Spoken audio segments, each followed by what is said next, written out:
তোমাদের অ্যাকাউন্টে 500 ফলোয়ার্স হলেই ফেসবুকে কিন্তু তোমরা মনিটাইজ পেয়ে যাবে। ঠিক আছে, সেটা কিভাবে পাবে?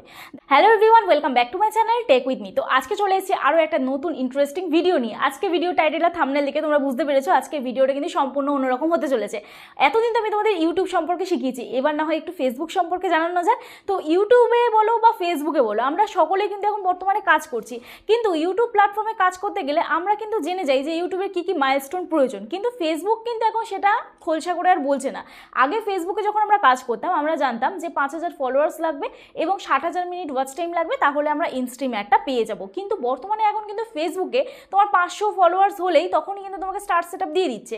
তো আমার এখানে একটা অ্যাকাউন্ট দেখাচ্ছি, দেখো এখানে তোমরা পাশে স্ক্রিনশট দেখলে বুঝতে পারবে এই যে অ্যাকাউন্টটা, এটা আমার ফেসবুক অ্যাকাউন্ট, একটা পেজও আছে সেটাও তোমাদের দেখাবো।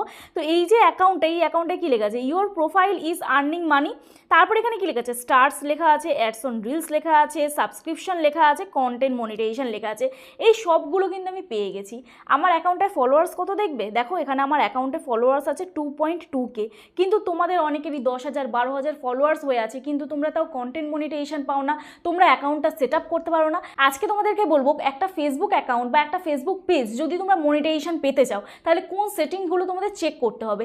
জানতে হলে আজকে ভিডিওটা দেখো, আশা করছি তোমাদের ভালো লাগবে। যদি ভালো লেগে থাকে প্লিজ একটা লাইক করো, কমেন্ট করো, শেয়ার করে দিও। আর যারা যারা আজকে আমার চ্যানেলে নতুন আছো প্লিজ চ্যানেলটি সাবস্ক্রাইব করো, আর পাশে থাকা বেল আইকনটা অবশ্যই প্রেস করে দিও। আর ফেসবুক অ্যাকাউন্টটা অবশ্যই কিন্তু সবাই ফলো করে নিও। দেখো ফেসবুক অ্যাকাউন্টের নাম আছে জ্যোতি দে, আর আমার ফেসবুক পেজ একটা আছে যেটা হচ্ছে টেক উইথ মি। তো তোমরা অবশ্যই ফেসবুক পেজ এবং ফেসবুক অ্যাকাউন্টটিকে ফলো করে রেখো, ওখানেও কিন্তু নিত্যদিন আমি আপডেট দিতে যাচ্ছি। আর যদি আমার সাথে কেউ দেখা করতে আসতে চাও, স্ক্রিনে দেওয়া যে হোয়াটসঅ্যাপ নাম্বার যাচ্ছে ওই হোয়াটসঅ্যাপ নাম্বারে আমার সাথে যোগাযোগ করতে পারো। প্লিজ কেউ ফোন করো না, অথবা হোয়াটসঅ্যাপে ডিরেক্ট ফোন করো না।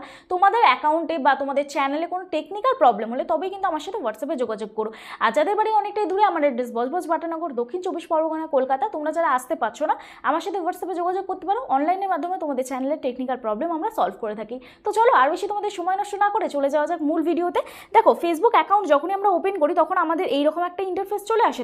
তো এখানে আমাদের সবার প্রথম কি চেক করতে হবে, এখানে আমাদের এই 3 ডট অপশানে ক্লিক করতে হবে। ঠিক আছে, 3 ডট অপশানে ক্লিক করার পরে এখানে তোমরা সবার প্রথম চেক করবে প্রোফাইল স্ট্যাটাসটা। এই প্রোফাইল স্ট্যাটাসটা কিন্তু খুব ইম্পর্টেন্ট। এই প্রোফাইল স্ট্যাটাসটা তোমরা ক্লিক করবে। ক্লিক করার পরে এখানে দেখবে 3টে অপশান পাবে, একটা হচ্ছে রেকমেন্ডেশন, একটা হচ্ছে মনিটাইজেশন, একটা হচ্ছে মার্কেট প্লেসেস।